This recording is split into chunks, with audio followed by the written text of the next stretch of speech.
Hello aspirants, welcome to Bhagyalakshmi IAS Institute where passion meets purpose.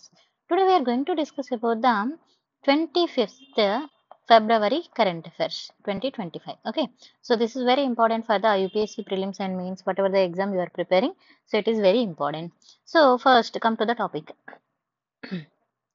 See here, Kalakad Mundanthurai tiger reserve. So ఈ రోజే మనము tiger reserves మొత్తం న్యూస్లో ఉన్నాయి చేసుకున్నాము జనవరి వరకు అప్ టు జనవరి. సో ఇది వచ్చేసి మరి 25th రోజు మనకి న్యూస్లో ఉందండి కలక్కద్ టైగర్ రిజర్వ్. మరి ఇది ఏంటి, ఎందుకు, ఎక్కడ అని మనం ఒకసారి డీటెయిల్గా చూద్దాం. చూడండి, the post monsoon wildlife census Kalakad division of the Kalakad Mundanthurai. ఇలా తురై అని ఇలాంటి వచ్చినప్పుడు మీకు బాగా గుర్తుపెట్టుకోవాలి తమిళనాడు అని. ఓకేనా, ఇది వచ్చేసి మనకి టైగర్ రిజర్వ్. సో కేఎంటిఆర్ అంటాం, కేఎంటిఆర్ దీన్ని. అయితే మరి ఇప్పుడు ఈ టైగర్ రిజర్వ్ గురించి చూసుకుంటే ఇది వచ్చేసి మనకి ఎక్కడ ఉందండి, southern west Ghats. Okay, Tamil Nadu. And KMTR includes 3 main sanctuaries అనేవి ఉన్నది, Kalakad and Mundanthurai and part of the Kalyan Kumari sanctuary కూడా ఇందులో ఒక పార్ట్గా చెప్పడం జరుగుతుంది. And it is lies between the Kerala and తమిళనాడుకు మధ్యలో ఉంది. మరి ఇంకా ఇక్కడ ఏమంటున్నారు, it is lies between the Kerala and Tamil Nadu with the Agasthyamalai hill range forming its core. And KMTR is the part of one of the world 18 biodiversity hotspot, and it is also known as a river sanctuary due to the 14 rivers. Okay, next Tarain తీసుకున్నప్పుడు మరి ఇక్కడ different several valleys అని మనం చూడొచ్చండి. ఓకేనా, next vegetation తీసుకున్నప్పుడు it is a ever green forest అనేది, ల్యూష్ ever green forest అనేది మనం ఇక్కడ చూడొచ్చు. అండ్ ఇక్కడ తీసుకుంటే woodland, savanna woodland, grassland కూడా ఇక్కడ ఇంక్లూడ్ అయ్యాయని చెప్తున్నారు. కాఫీ ప్లాంటేషన్ అనేది మనం ఇక్కడ చూడొచ్చు, tea and coffee. And flora తీసుకున్నప్పుడు అయితే మనము ఇక్కడ డిఫరెంట్ టైప్స్ ఆఫ్ ఫ్లోరా కూడా చూడొచ్చు. ఫనాలో ఎస్పెషల్గా tiger and leopard important. So first ఇది ఎక్కడ ఉంది లొకేషన్ అనేది చూసుకోవాలి. అండ్ దీనిలో మెయిన్గా 3 పార్ట్స్ ఏమేమి ఇంక్లూడ్ అయినాయి, అండ్ ఇక్కడ కేరళకి తమిళనాడుకి మధ్య ఎక్కడ ఉంది, అండ్ ఎన్ని బయోడైవర్సిటీస్ ఉన్నాయి అనేది చూసుకోవాలి. And KMTR is the part of world 18th biodiversity hotspot. ఈ పాయింట్ కూడా ఇంపార్టెంట్. ఓకేనా, is also known as river sanctuary అని కూడా అనడం జరుగుతుంది. క్లియరా? నెక్స్ట్ అయితే దీని నుంచి మనం కొన్ని ఎంసీక్యూస్ చూద్దాము. Where is the Kalakad Mundanthurai tiger reserve అని అడిగారు. సో మనం ఇందాక చూసాం కదా, మరి ఈస్టర్న్ ఘాట్సా వెస్టర్న్ ఘాట్సా? Southern western ghat of Tamil Nadu ఇక్కడ వచ్చింది కదా, southern western ghat of Tamil Nadu. క్లియరా? So next, what is the core area of the Kalakad and Mundanthurai tiger reserve? Core area ఏముంది ఇక్కడ అని అంటే అగస్తా మలై హిల్ రేంజ్. ఇక్కడ మనం ఇందాక చూసుకున్నాం కదా, అగస్తా మలై హిల్ రేంజ్. ఇదిగోండి. సో ఇలాంటి పాయింట్స్ అందుకే జాగ్రత్తగా చదువుకోవాలి. అయితే ఎందుకు కొన్ని క్వశ్చన్ లాగిస్తున్నానంటే మీకు ఒక క్లారిటీ వస్తుంది, అందుకని. Next, which of the following animals is not mentioned in the part of the fauna in the Kalakkad tiger reserve అని అన్నారు. ఏవి ఇక్కడ మెన్షన్ అవ్వాలంటే బెంగాల్ టైగర్, గుర్తుపెట్టుకోండి. ఓకేనా? Next, internet shut down in India 2024 అని అన్నాం.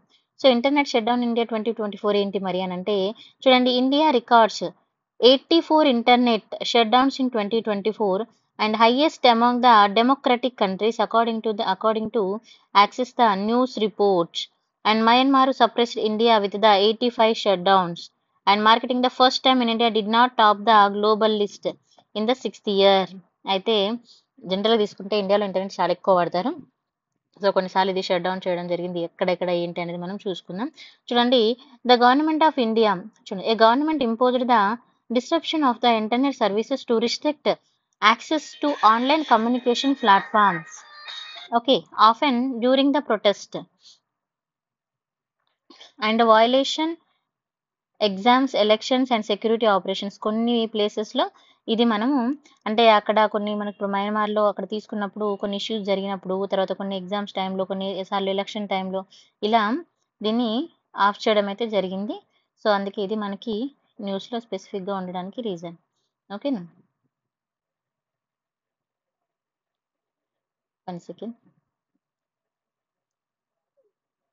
సో మరి ఇక్కడ వెరీ ఇంపార్టెంట్ అంటే laws governing the internet shut down in India. మరి according to the a law ప్రకారం వీటిని చేస్తున్నారు ఇలా అని అంటే ఇండియన్ టెలిగ్రాఫ్ యాక్ట్ 1885 తీసుకుంటే it allows the shut downs. ఇది అంటే ఇంటర్నెట్ ని ఆపేయచ్చు ఏ టైంలో అంటే పబ్లిక్ ఎమర్జెన్సీ టైంలో అండ్ పబ్లిక్ సేఫ్టీ కోసము. బట్ ల్యాక్స్ క్లియర్ డెఫినేషన్స్ అంటే క్లియర్ డెఫినేషన్స్ అయితే లేవు. ఓకేనా. తర్వాత నెక్స్ట్ తీసుకుంటే సెక్షన్ 144 ఆఫ్ సిఆర్పిసి ప్రీ 2017లో వచ్చింది మనకి ఇది. Use to impose the internet ban for the public safety కోసం ఇంటర్నెట్ని బ్యాన్ చేయొచ్చు. తర్వాత temporary suspension of the telecom services 2017 తీసుకుంటే required the review committee approval అనేది ఉండాలి విత్ ఇన్ 48 అవర్స్లో అని చెప్పడం జరిగింది. నెక్స్ట్ స్టేట్ వైజ్గా తీసుకున్నప్పుడు మణిపూర్లో 21 షట్ డౌన్స్, హర్యానాలో 12, జమ్మూ అండ్ కాశ్మీర్లో 12 అనేది మనం చూడొచ్చు.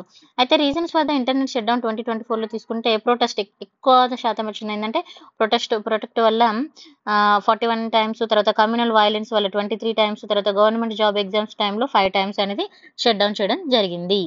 ఓకేనా. Next which country suppresses India's in the number of internet shut downs in 2024 అని అన్నాడు. ఏది అని అంటే మయన్మార్ అండి. ఓకేనా. Next which of the laws internet shut downs in India during the public emergency and public safety. ఇందాక మనం చూసుకున్నాం కదా. సో గుర్తుంది ఎవరికన్నా ఇండియన్ టెలికామ్ యాక్ట్, ఇదిగోండి Indian telegraph act during the public emergency and public safety. ఓకేనా. So ఒకసారి ఈ క్వశ్చన్స్ కూడా చూసుకోవాలి. నెక్స్ట్ మనకి ఇక్కడ Indian telegraph act 1885 answer. Next తీసుకుంటే what is the primary reason for the highest number of internet shut downs in India 2024. Primary reason అయితే మనకి మెయిన్గా ఏంటంటే ప్రొటెస్ట్లు ఎక్కువ జరిగాయి, తర్వాత కమ్యూనల్ వైలెన్స్, తర్వాత గవర్నమెంట్ జాబ్. ఓకేనా. Next species board latest news అయితే మనకి ఇక్కడ స్పీసియస్ బోర్డ్ లేటెస్ట్ న్యూస్ అనేది న్యూస్లో ఉంది. అసలు ఇది ఏంటి అని అంటే species board is the collaborating with the food safety and standards authority of India FSSAI అని అంటాం. సో ఇది ఏందనంటే ఇది కొలాబరేషన్ అనేది చేసింది దేనితోటి స్పీసీస్ బాడీస్ కొలాబరేట్ అయింది ఈ FFSI తోటి అని అన్నాం. మరి ఏంది స్పీసీస్ బాడీ అనేది కూడా మనం చూసుకోవాలి. ఓకేనా. And other regular agencies introducing the more regulations అనేది మనం కూడా చూడొచ్చు. ఫస్ట్ ఆఫ్ ఆల్ మనకు తెలిసిందంటే స్పీసీస్ బాడీ అంటే ఏంది,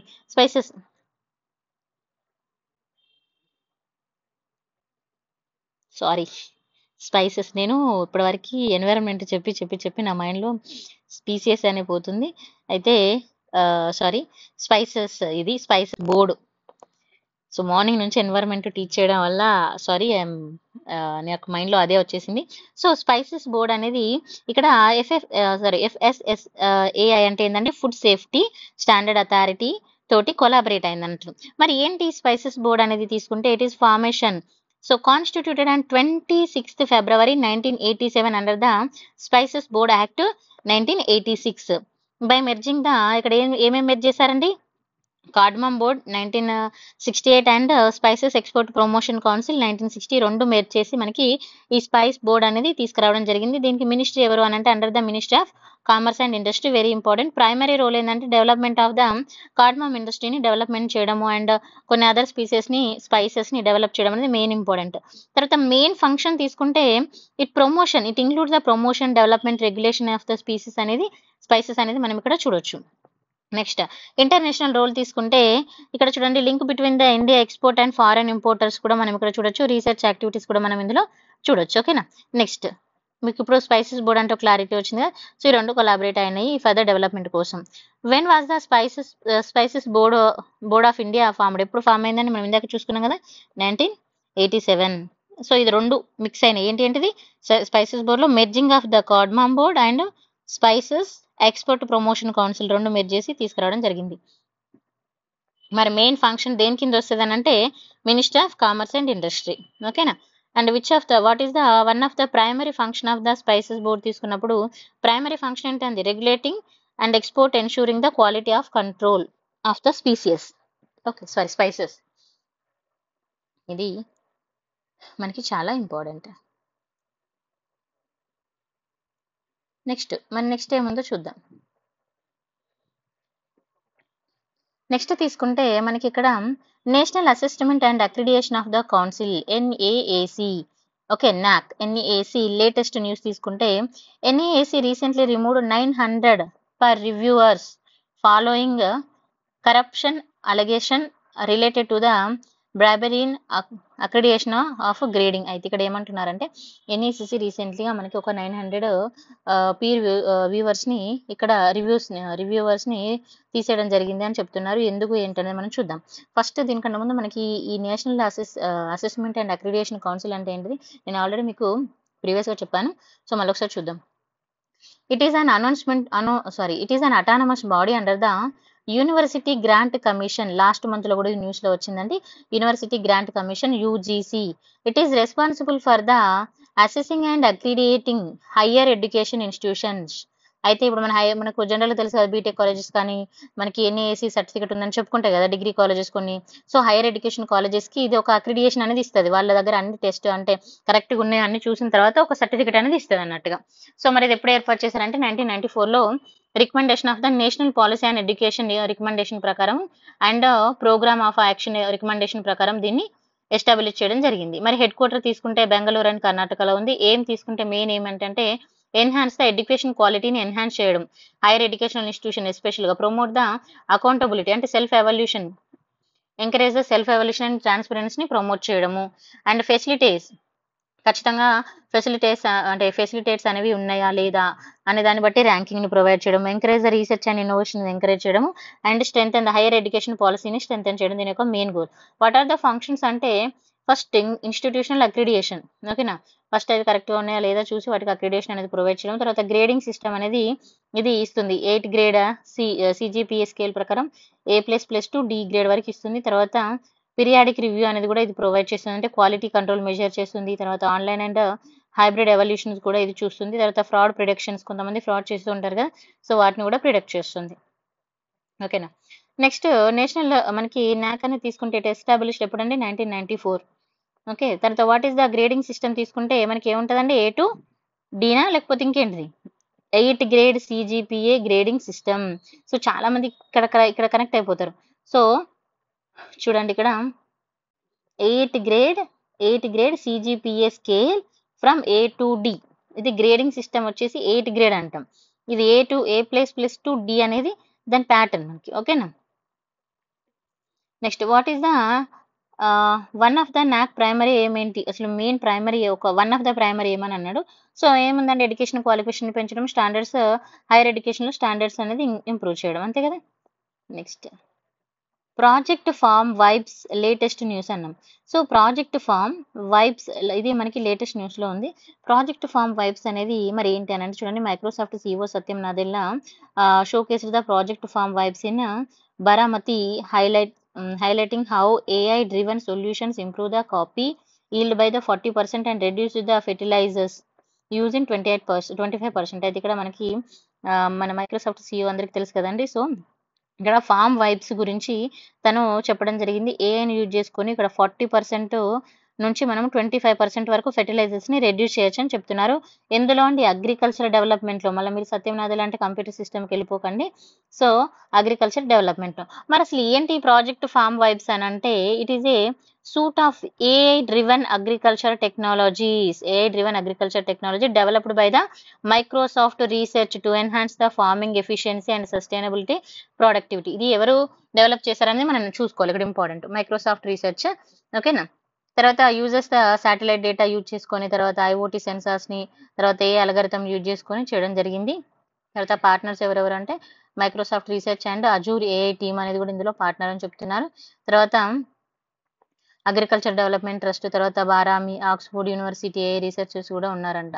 మరి how AI transferred agriculture in Baramati. అయితే మరి ఎలా వర్క్ అవుతుందంటే ఫస్ట్ సెన్సార్ ఫ్యూజన్ టెక్నాలజీ అనేది యూజ్ చేసి real time data from the drones and satellites, అంటే సెన్సార్స్ని యూజ్ చేసి రియల్ టైమ్ డేటాను తీసుకోవడం. తర్వాత AI పవర్ ఇన్సైట్స్ తీసుకున్నప్పుడు AI ఏం చేస్తుంది అంటే అనలైజ్ చేస్తుంది. సాయిల్ మాయిశ్చర్ ఎంత ఉంది, టెంపరేచర్ ఎంత ఉంది, pH లెవెల్స్ ఎంత అవసరము, తర్వాత హ్యూమిడిటీ డేటా అని ఇది మొత్తం అనలైజ్ చేస్తుంది.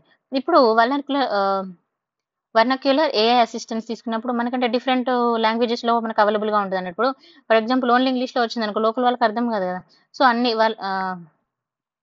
వర్నాక్యులర్ అంటే డిఫరెంట్ లాంగ్వేజెస్ అన్నట్టు, డిఫరెంట్ టైప్స్ ఆఫ్ లాంగ్వేజెస్లో సపోర్ట్ చేస్తుంది.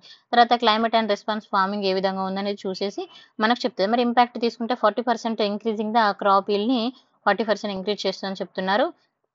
25% ఏం చేస్తుంది అంటే రెడ్యూసింగ్ ద ఫెర్టిలిటీ కాస్ట్ని రెడ్యూస్ చేస్తుంది. మనం ఇక్కడ స్టార్టింగ్లో చూడండి AI driven solutions improve the crop yield 45% by 45% and reducing the fertilisers 25% ఫెర్టిలైజర్స్ని రెడ్యూస్ చేస్తుంది. అంటే ఇంక్రీజింగ్ పంట పండించేదాన్ని 40% ఇంక్రీజ్ చేసి మన ఫర్టిలైజర్స్ ఏదైతే మనం రసాయనాలు వాడతారు కదా వాటిని 25%కి రెడ్యూస్ చేస్తుందంట. తర్వాత 50% వాటర్ కన్జర్వేషన్ ఉంటుంది. తర్వాత షార్టర్ క్రాప్ ఈల్డ్ సైకిల్ అనేది ఉంటుంది. 12% reducing the post harvest losses అనేది కూడా రెడ్యూస్ చేస్తుందని చెప్తున్నారు. సో ఇక్కడ మన క్వశ్చన్ చూడండి, how much did AI driven solutions increasing the crop yield అని అన్నాను. ఎంత ఇంక్రీజ్ చేస్తుందని చెప్పారు ఇక్కడ 40%. తర్వాత which one of the key technology used in the project, a key technology ఏం యూజ్ చేస్తున్నారని మనకి ఇక్కడ ఇందాక మనం చూసుకున్నాం కదా, satellite, data, IoT sensors. Next what impact did AI powered solutions on water usage of Baramati farming. అయితే ఇక్కడ ఎంతవరకు వాటర్ రెడ్యూస్ చేయొచ్చు అని చెప్పారు 50%. ఇక్కడ అన్నీ వచ్చినాయి, మీరు ఒకసారి మళ్ళీ చూసుకోండి. 25, 50. నెక్స్ట్ ఇక్కడ చూడండి, స్లెండర్ బిల్డెడ్ గర్ల్ అనేది ఇక్కడ మనకి న్యూస్లో ఉంది. మరి అసలు ఇది ఏంటి అని అంటే చూడండి, బార్డర్స్ ఇన్ ద చెన్నై, ఎక్కడండి borders in the Chennai recently recorded as a rare sighting of slender billed gull at the Pallikaranai marsh land. మరి ఏంటి స్లెండర్ బిల్డెడ్ గర్ల్ అనేది అంటే ఫస్ట్ ఇది వచ్చేసి medium sized sea bird species. Okay, medium సైజులో ఉంటే ఒక సీ బోర్డ్ అన్నట్టుగా. దీని యొక్క సైంటిఫిక్ నేమ్ కూడా మనం జస్ట్ చూసుకోవాలి. తర్వాత స్లెండర్ బిల్ తీసుకున్నప్పుడు ఇది వచ్చేసి బ్రీడింగ్ ఏరియా తీసుకుంటే Mediterranean and northern western Indian ocean. Example తీసుకుంటే పాకిస్తాన్, ఓకేనా, ఆ ఐలాండ్ కోస్టల్ లాగూన్స్. తర్వాత మైగ్రేషన్ ప్యాటర్న్ తీసుకుంటే ఇది మైగ్రేట్ అవుతుందని అంటే ఎస్, చూడండి migratory wintering in the northern America, India and occasionally wandering to the western Europe. India తీసుకున్నప్పుడు western coast and wetland of north ఇండియాలో మనం చూడొచ్చు. మెయిన్ ఫీచర్స్ తీసుకుంటే ఇది 37 నుంచి 40 సెంటీమీటర్స్ లాంగ్ విత్ 90 to 100 సెంటీమీటర్లు వింగ్ స్పామ్ అనేది ఉంటుంది. అపియరెన్సెస్ తీసుకుంటే పాలిగ్రే బాడీ, తర్వాత white head, dark red bill, ఇట్లా దాని యొక్క అపియరెన్సెస్. తర్వాత లెగ్ తీసుకున్నప్పుడు dark red legs and yellow Irish. తర్వాత డైట్ తీసుకున్నప్పుడు ఏం తింటుంది అంటే ఫిషెస్ని తినడం. తర్వాత కన్జర్వేషన్ స్టేటస్, ఇది మనకి చాలా important, least concern by the IUCN red list. ఓకేనా. లొకేషన్ తీసుకుంటే ఎక్కడనే మనం చెన్నై, తమిళనాడు. తర్వాత వెట్లాండ్ టైప్ తీసుకుంటే ఫ్రెష్ వాటర్ మార్ష్ ఎక్కువగా. తర్వాత ఇంపార్టెన్స్ తీసుకున్నప్పుడు buffer for the flood prone Chennai area. తర్వాత కనెక్టివిటీ తీసుకుంటే 65 వెట్లాండ్స్ కనెక్టివిటీ చూడొచ్చు. తర్వాత రామ్సర్ సైట్ తీసుకుంటే it is one of the India's Ramsar site అనేది కూడా మనం ఇక్కడ చెప్పొచ్చు. తర్వాత సేమ్ క్వశ్చన్స్ కూడా ఒకసారి చూసుకోండి. ఇక్కడ ఇది ఎక్కడ కనుక్కున్నారో అని అంటున్నారు. ఇక్కడ అంటే మనం ఎక్కడ చూసాం తిని ఇందాక మనము, అది western coast and west land of northern India జనరల్గా. What is the primary role తీసుకుంటే ఏదైనా ఒక ప్రైమరీ రోల్ ఏంటండి flood buffer for Chennai and ఇక్కడే వచ్చింది its importance flood prone Chennai and Chengalpattu district. Okay. Next Caspian sea అనేది మనకి న్యూస్లో ఉంది, మరి ఎందుకు ఉందో చూద్దాం. చూడండి, environmental activist are raises concern about the rapidly declining water level of the Caspian sea and which has been increasing the alarming. అయితే ఇక్కడ ఏమంటున్నారంటే ఎన్విరాన్మెంటల్ యాక్టివిటీస్ తీసుకున్నప్పుడు it raising the concern about దేని మీద అంటే ర్యాపిడ్లీ డిక్లైనింగ్ వాటర్ లెవెల్ అనేది ఇక్కడ Caspian సీలో decline అవుతుంది అని చెప్తున్నారు. సో దానికి మనకి అలార్మింగ్ అనేది పెరుగుతుంది అని చెప్తున్నారు, అంటే ఒక అలర్ట్. ఓకేనా. మరి కాస్పియన్ సీ తీసుకున్నప్పుడు is the world largest enclosed water body. చాలాసార్లు న్యూస్లో ఉంటుంది, ఎగ్జామ్లో కూడా ఇస్తాడు. ఓకేనా. దీని అన్ని బార్డర్స్ చూసుకోవాలి. లొకేషన్ ఎక్కడ ఉందంటే ఏషియా అండ్ యూరోప్కి మధ్య ఉంటుంది. నేమ్ ఒరిజిన్ ఎక్కడి నుంచి వచ్చిందంటే ఏన్షియంట్ కాస్పీ పీపుల్ నుంచి రావడం జరిగింది. జియోగ్రఫికల్ ఫ్యాక్టర్స్ తీసుకున్నప్పుడు ఇక్కడ మనము దీని సర్ఫేస్ ఏరియా, ఎంత ఏరియా అనేది అవసరం లేదు, borders important. Russia, border by the Russia and Azerbaijan, తర్వాత కజకిస్తాన్, తుర్క్మిస్తాన్ అండ్ ఇరాన్. తర్వాత వాటర్ కంపోజిషన్ తీసుకున్నప్పుడు with the fresh water in the northern part and saltier water in the south part. Very important. Fresh water ఏమో north part, saltier water ఏమో south part. ఓకేనా. Average salinity తీసుకున్నప్పుడు 1/3 of the ocean. Very very important. ఇలాంటివి అడుగుతాడు. River flowing into the Caspian sea తీసుకున్నప్పుడు major ఏమేమి include అవుతాయి? వాల్గా, Ural and తెరక్, ఈ రివర్స్ ఇందులో ఇంక్లూడ్ అవుతాయి. సిటీస్ బాక్ అండ్ నార్వెన్. ఐలాండ్ ఇది ఇంపార్టెంట్. మళ్ళీ 50 ఐలాండ్స్ ఇక్కడ మనం చూడొచ్చు. ఎనర్జీ రిసోర్సెస్ తీసుకుంటే ఎస్పెషల్లీ తీసుకుంటే oil and natural gas reserves అనేది మనం ఇక్కడ చూడొచ్చు. తర్వాత క్యావియర్ ప్రొడక్షన్ అనేది కూడా ఇక్కడ చూడొచ్చు. అంటే primary source for the most of the world క్యావియర్స్కి ఇది ప్రైమరీ సోర్స్గా చెప్పొచ్చు. నెక్స్ట్ మనం ఎంసీక్యూస్ తీసుకుంటే క్యాప్సియన్ సీ అనేది it is known for what? Being the world largest enclosed water body. ఓకేనా. Next following rivers into the ఏవి ఇక్కడ మనకి ఇందులో కలుస్తాయి అంటే వాల్గా. అమెజాన్ అయితే కాదు, మీ అందరికీ తెలుసు. అమెజాన్ నైల్ ఎక్కడుందండి? ఆఫ్రికా. ఓకేనా. ప్రైమరీ సోర్స్ అంటే ఇందాక నేను చెప్పుకున్నాను. Primary source of the most world caviar అని అంటే ఏంటండి? ఇక్కడ ఏసీ అని అడుగుతున్నాడు. క్యాప్సియన్ సీ. నెక్స్ట్ RS-24 యార్స్ అనేది మనకి న్యూస్లో ఉంది. వాట్ ఈస్ ద RS-24 అంటే ఇక్కడ Russia has recently deploying the autonomous launchers of the RS-24 yards. It is an inter continental ballistic missile, ICBM అంటాం. Inter continental ballistic missile and combat patrol routes and equipped with the nuclear war heads అన్నాడు. అసలు ఏంటి RS-24 yards అంటే చూడండి. RS-24 yards NATO designed on SS-29. RS-24 is an Russian intercontinental ballistic missile ICBM system and reportedly entering the service on February 2010. So మరి దీని యొక్క design and future తీసుకుంటే launch option తీసుకుంటే it can be launched from the both silo and mobile launchers. And dimensions తీసుకుంటే 22.5 meters length and 2 meters diameters. తర్వాత launch weight తీసుకున్నప్పుడు 49 kgs approximately. Range తీసుకుంటే 2000 kilometers with the maximum range 10,500. Important. Guidance system తీసుకుంటే upgraded and GLONASS guidance system అనేది ఉంది. మరి capabilities ఇది చాలా ఇంపార్టెంట్. MIRVS అంటే it can carry the 10 multiple independent targetable recently vehicles. MIRVS అంటే ఫుల్ ఫామ్ ఏంటండి? Multiple independently targetable reentry vehicles. Okay. Next each armed the 300 కిలోటన్ అనేది ఇక్కడ మనం చూడొచ్చు. తర్వాత ఫ్లైట్ ఇంకా ఇది మరి ఏ విధంగా వర్కౌట్ అవుతుందని కూడా మనం చూసుకోవాలి. చూడండి. నెక్స్ట్ వచ్చేసి మనకి ఇక్కడ ఫ్లైట్ మాన్యువరబిలిటీ అని అంటే missile can manoeuvrable during the flight and deploy both active and passive delays అనేది కూడా మనం ఇక్కడ చూడొచ్చు. So very important. తర్వాత next Africa and Asian rural development organisation AARDO అంటాం. సో ఏంటి ఆఫ్రికన్ రూరల్ డెవలప్మెంట్ ఆర్గనైజేషన్ అంటే చూడండి 21st AARDO కాన్ఫరెన్స్ ఎక్కడండి? Concluded in Delhi. ఎక్కడ? ఢిల్లీలో. Okay. And reforming the commitment to the community driven rural development and south to south cooperation అనేది ఉందని చెప్తున్నాడు. సో ఇందులో మరి ఏంటిది అని అంటే ఫస్ట్ ఏ అంటే African Asian rural development organisation రెండు కలిపి. It is an inter governmental organisation focusing on the మెయిన్గా రూరల్ డెవలప్మెంట్ ఫోకస్ చేస్తుంది ఏషియా అండ్ ఆఫ్రికాలో.